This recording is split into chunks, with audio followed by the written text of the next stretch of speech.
one of the questions I asked was what helped them to build trust with their spouse. And actually, the number one response was that their husband had a changed heart. Mm-hmm. And I used to just call that he was broken and remorseful. But a changed heart, I think is, again, that internal motivation to want to be a changed person. Mm-hmm. It's recognizing the pain that has been incurred and wanting to go after changing it. More than just saying, I did a bad thing, sorry. Mm-hmm. It's like, I do not want to live with myself in this way.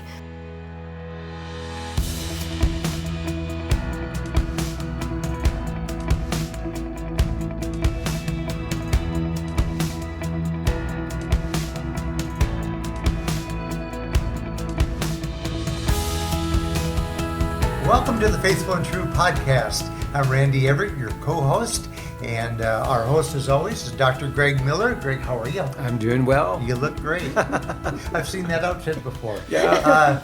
We're doing Here's what's true. I just want to say this. Yeah. When I'm here, I'm doing well. Yeah. That doesn't mean I'm always doing well. I don't want people to think I'm always doing well. But when I'm doing the podcast, for the most part, I'm doing well. Thank you for asking. What is true is that Greg isn't always well. That's right. That is true. We're all on the journey. We'd like to welcome back to the podcast Debbie Laaser. Deb, great to see you. Thank Deb, of you. course, Love to be is here. the director and co-founder of Faithful and True, and it's always a blessing to us to have Deb included on the podcast. We're back again today to continue a discussion that's kind of been going on for a number of podcasts now about how to earn trust. And in this case, we're talking about the husband needs to show that he has a changed heart and that he is broken or remorseful about his situation. Mm-hmm. Yeah, and kind of like as you identified, this is a part of an ongoing series about rebuilding trust when there's been relational betrayal, sexual betrayal. And so what, Debbie, would you say is the role of that broken place, that remorseful place? How does that show up, and what's the significance of it? So one of the things I wanted to share was that about 5 years ago, I finished research that was published in the Journal of Family and of Marriage and Family Journal is what it was called. Sorry, I don't have that quite right. And it was research with over 200 women, asking them any number of questions about relational betrayal and whether we had seen post-traumatic growth, even though this was a very traumatic experience.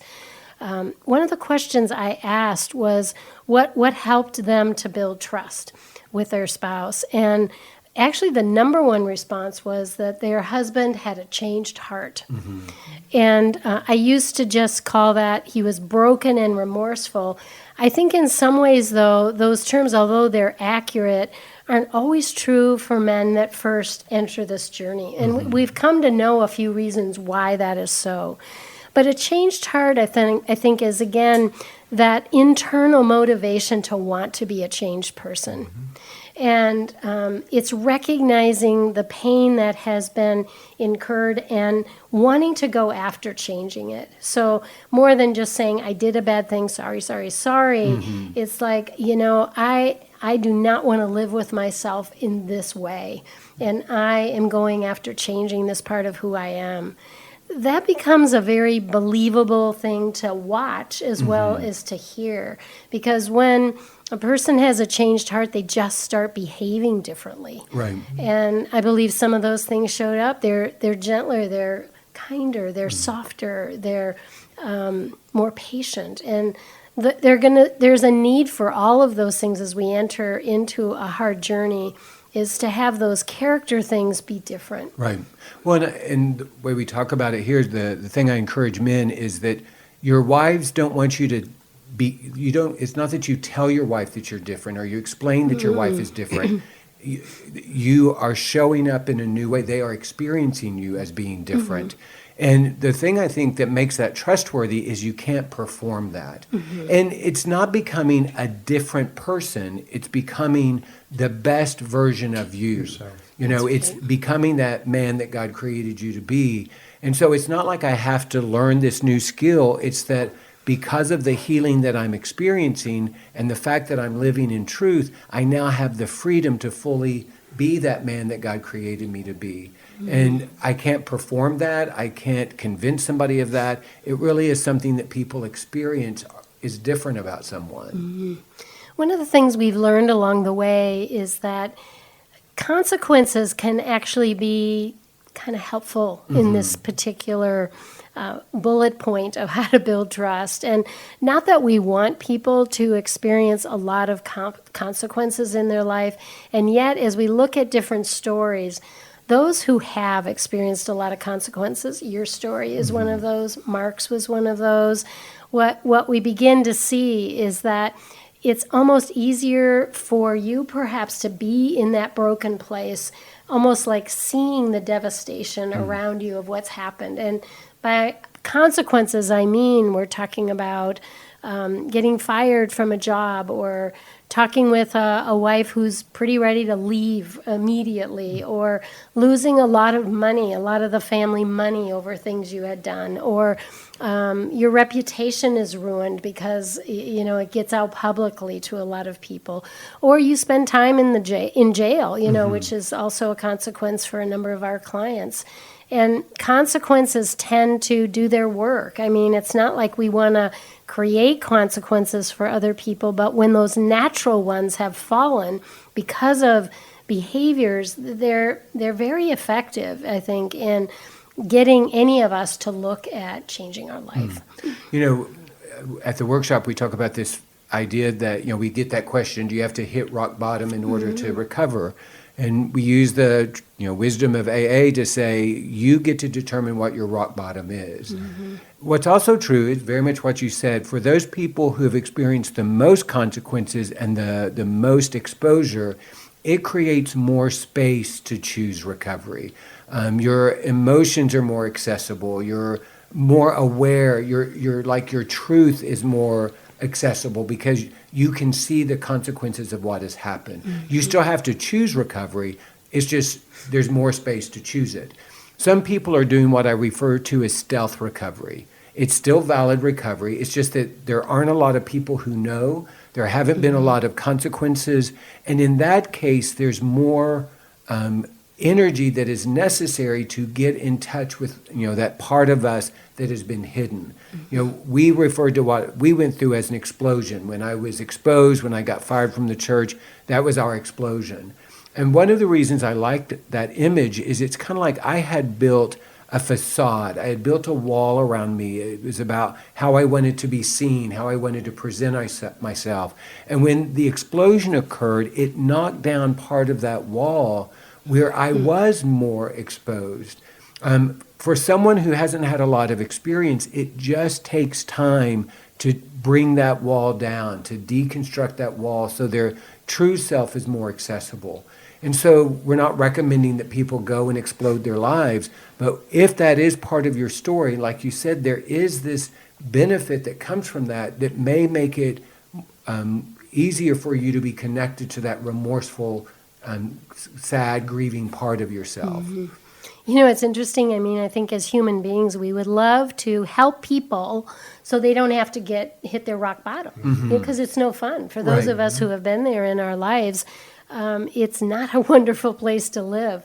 And, and yet there is something about needing to hit a place of enough pain that we do sit at the bottom of the cross and finally admit, I can't do this by myself. And it really becomes that spiritual journey of calling out, God, I need your help. I need you to do what I have not been able to do for myself. Kind of a wake-up call. Yeah, very much. And pain seems to be the motivator, the great motivator that leads to that.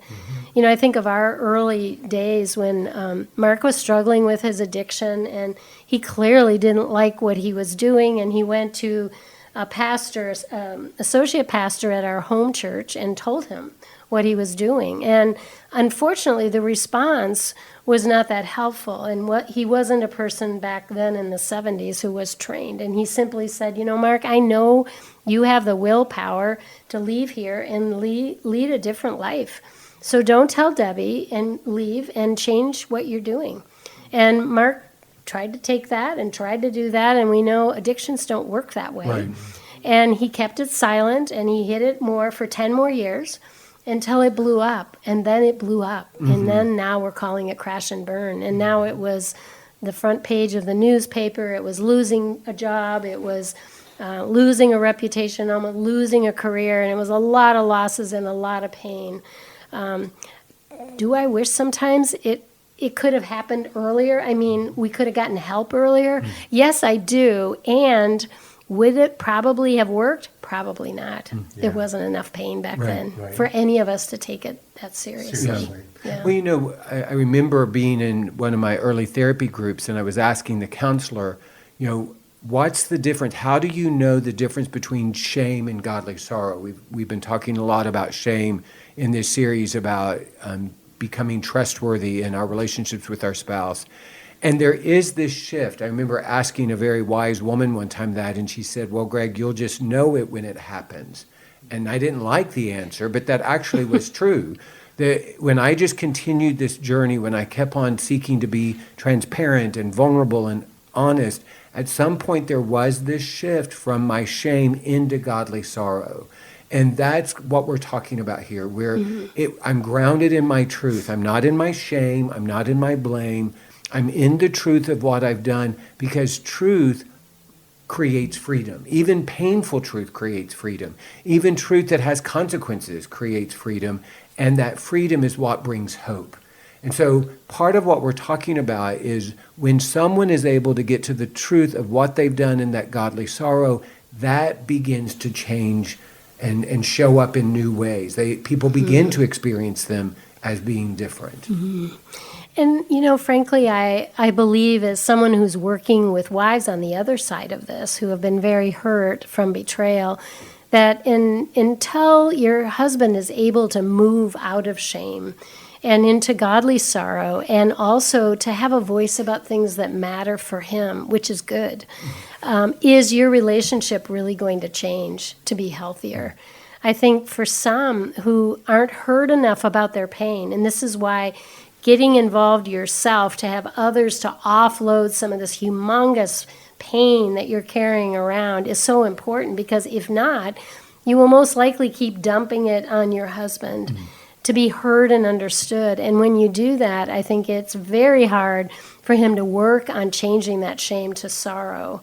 And I think it can keep you stuck. Frankly, I see that in relationships. I love it when shame doesn't mean that everything I do is bad, and I think for some wives, everything about the marriage and everything throughout all of the years where this addiction has been alive means that it was influenced by the addiction, and I don't believe that's true. There are many things that have been good, and we need to learn to separate that out, just as you, I think, I'm kind of speaking for you now, I better stop doing that. You're doing great. I want you to speak up when things are not good for you, Right. I talked to someone today who said it was really hard to hear from her husband that he didn't like something about what she had said or done. And I said, well, we can get into this place of almost self-righteousness, of not wanting anybody to say anything that's critical or they don't like about us, because we feel like we have so much pain, we're entitled to carry that around and almost keep a person in that shameful place.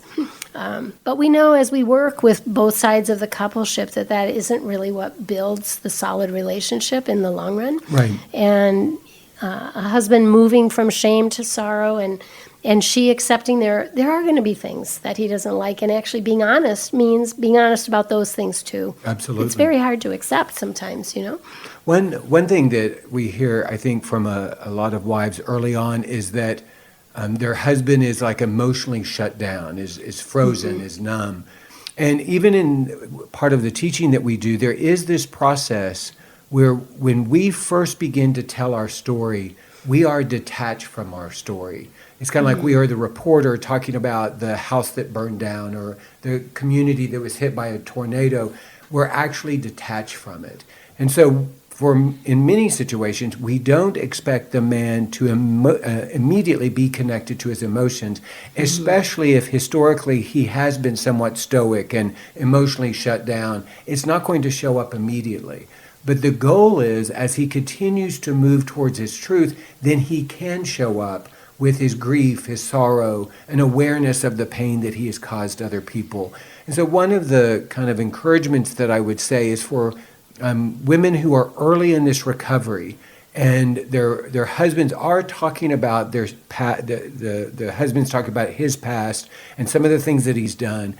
If he's not emotionally present yet, that doesn't mean he won't ever be. He just may not be there yet. But if he continues his journey, if he keeps moving towards the pain, just like something that is frozen needs to be thawed, when we have been shut down emotionally, sometimes we just need some space and time to thaw so that we can get connected. And that's when the remorseful, the change of heart can begin to show up. Yeah. It's paradoxical, really, because I know wives are so desperate to see brokenness and hear it and see that character changing, and yet there are a number of things that get in the way.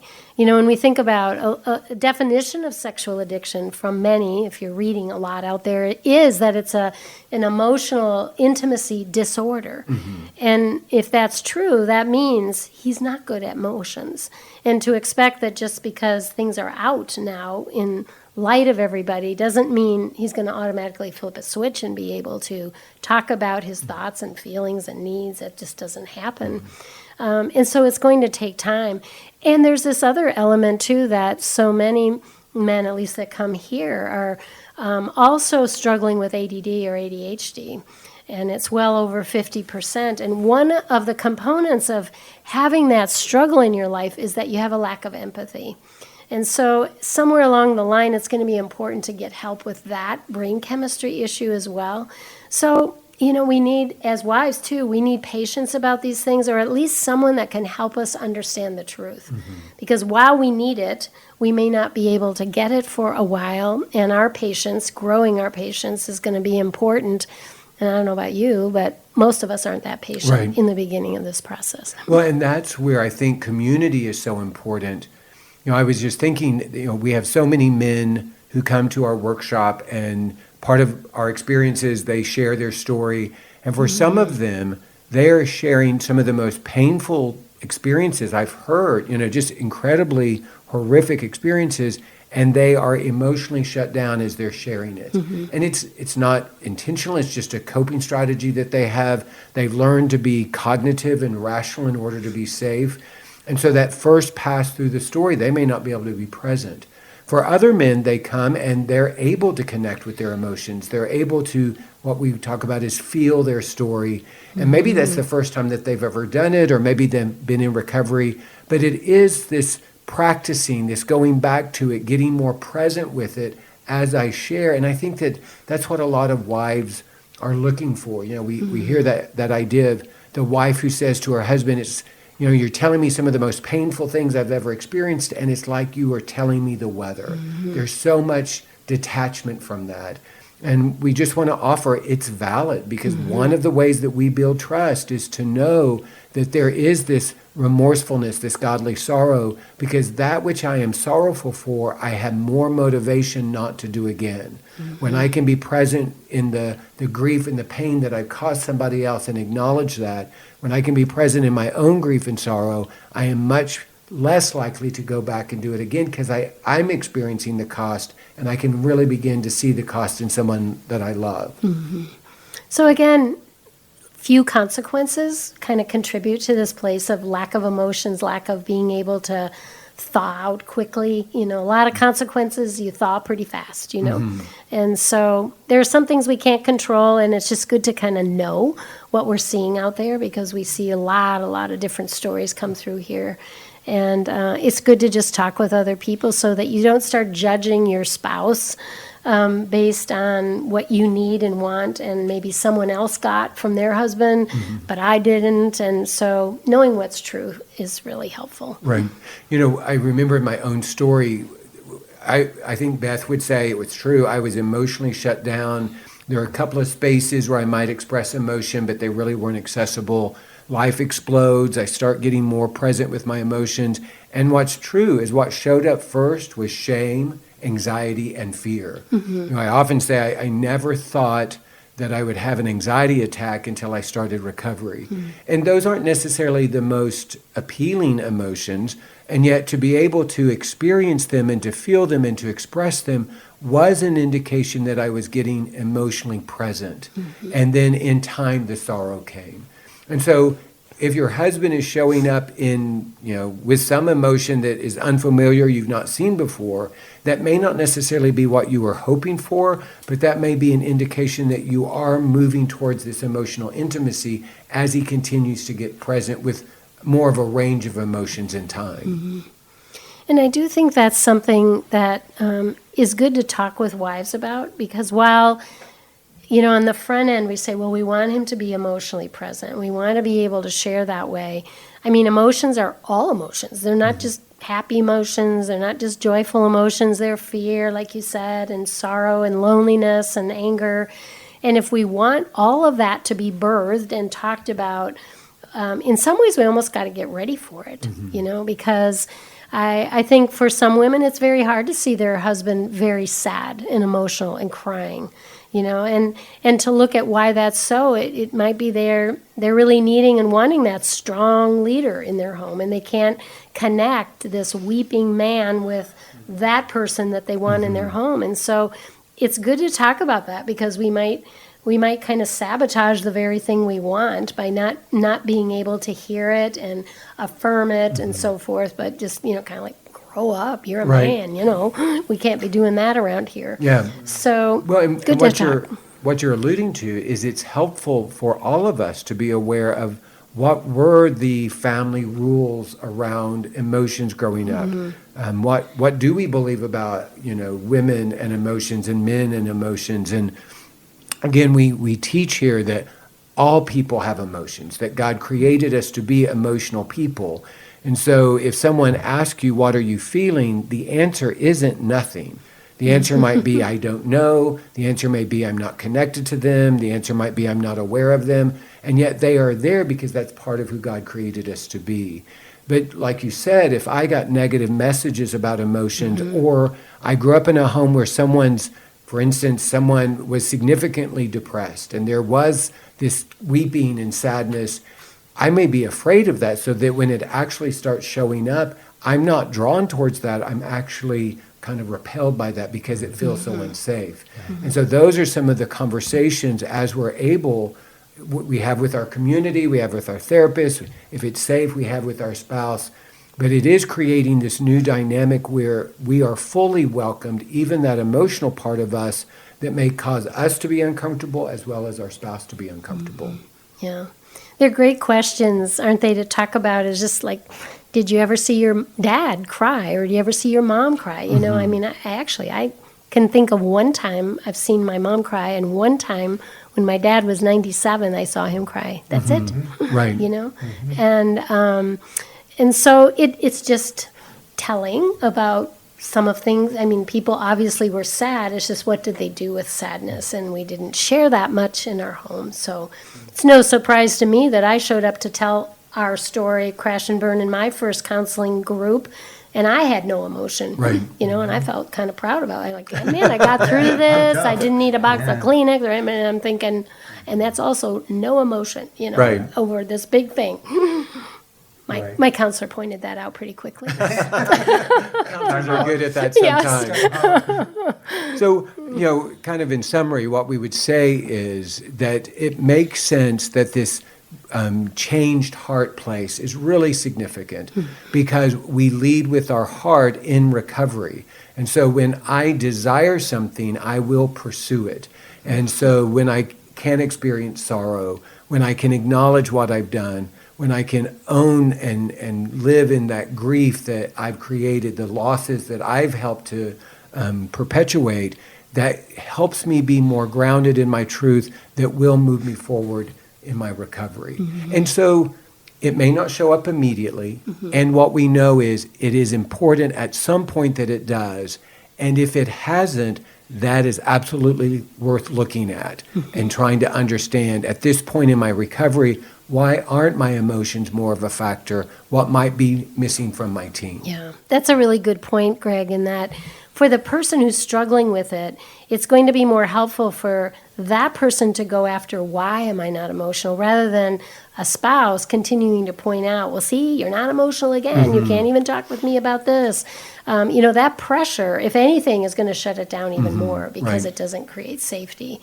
But we want to know from people when they struggle with that, what do they need? Because to be vulnerable means to also be in a place of safety. To have people, and then what does that mean? And to be able to, talk about specifically what is needed or what is not needed in terms to open up and practice that. Yeah, and emotions, like you've identified, are that place of intense vulnerability. And so it's that idea of I need to be safe enough, to be vulnerable enough, to be transformed enough that I'm willing to try it again. And so it will be in those safe environments many times that I begin to really have access to some of those emotions that have been so elusive or I've been so disconnected from. Yeah. Well, I think we should wrap this up because Okay. I'm getting You getting quite emotional? quite emotional about this. I don't want to start blubbering. But we'd like to thank you for joining us today on the Faithful and True podcast. And thank you, Debbie, for being with us again today. It's always a joy to have you with us. And Greg, as always, wonderful job. And we'd like to also thank our producer, our director, our engineer, Mr. Aaron Wellman, for his great work. For those of you that are watching us, maybe for the first time ever, Faithful and True is here for you if you're struggling with any unwanted sexual behaviors and unwanted sexual addiction. Visit faithfulandtrue.com where you'll find many resources, many of them free resources that can give you great direction and support. We also have our 3-day intensive men's journey workshop where you can hear all about the details of those events. We offer it every month here at Faithful and True, and we have the online registration on the website. Same for the Women's Journey Workshop and the Couples Journey Workshop, which we offer roughly 3 times a year for those 2 events.